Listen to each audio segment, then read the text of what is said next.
So can you talk a little bit about how to be secure when you've just got a phone, you've logged in, you've started using it? So a starter's guide for security on the Yeah, phone. and that's a good point, Sameer, because if you look at a 1.5 billion population, of which zero point 0.5 is online, almost I would say 60% of them are online using a smartphone, at least as a single device or an alternate device in addition to a desktop.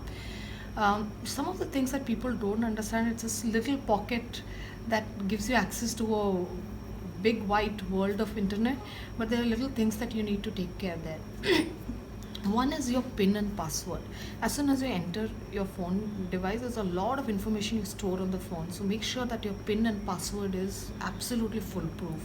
Um, if you wouldn't believe this, but 34% of Indians that we surveyed said they have the same password across social network sites, banking That was accounts, going to be my and next email. question. Yes. So it's surprising that people don't understand how to stay safe at the first line of defense, which is your PIN and password. Yeah. Anything to do with your birthday, your parents' birthday, your dog's birthday, Yeah. your kid's birthday, don't do that. Don't do that Yeah, at all. and the most popular password, do you know what it is? Password? Yeah, it is 12345. Oh, okay. Yeah, so it's as simple as that to hack. So we should get safe there.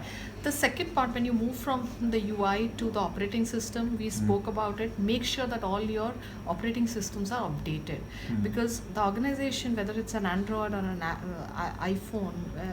With iOS, they make sure that the operating systems update, especially if there is a security issue, is sent to the user. So that's the second thing.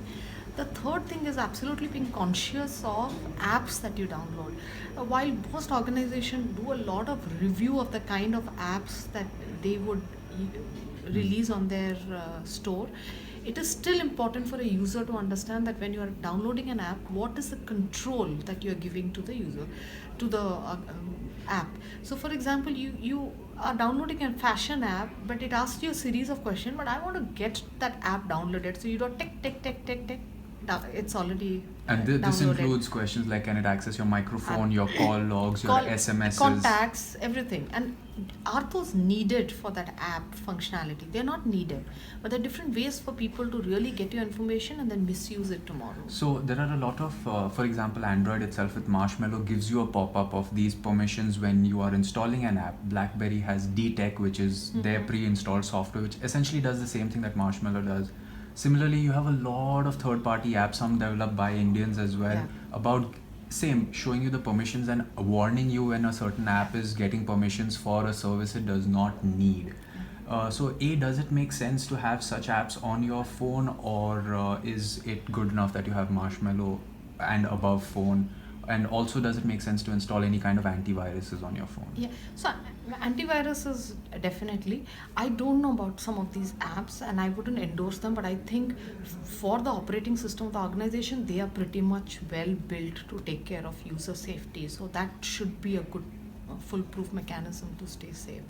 And the one last thing also is, especially for Android, you have something called the device manager. Definitely install the device manager, because what happens is, if by any chance your phone gets stolen, there is a way for you using a device manager, one, to trace it, and second, to erase all the content. God forbid that God forsake you don't get the phone back. Okay. So these are some of the very few tips that any organization provides you, and you should absolutely use them.